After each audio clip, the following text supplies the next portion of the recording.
रहमतुल्लाहि बरकातुहू। वालेकुम सलाम रहमतुल्लाहि बरकातुहू।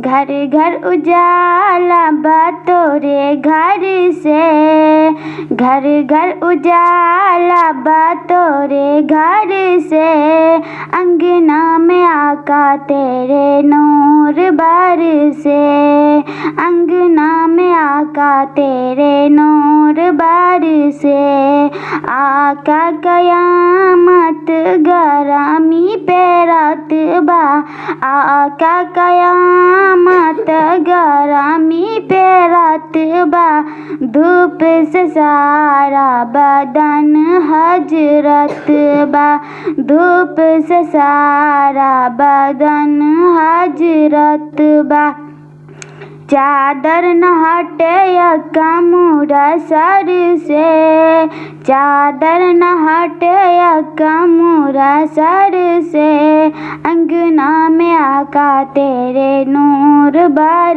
से, अंगना में आका तेरे नूर बार से, घर उजाला बा तोरे घर से, घर घर उजाला बा तोरे घर से, अंगना में आका तेरे नूर बार से, अंगना में आका तेरे नूर बार। अस्सलाम वालेकुम रहमतुल्लाहि बरकातुहू।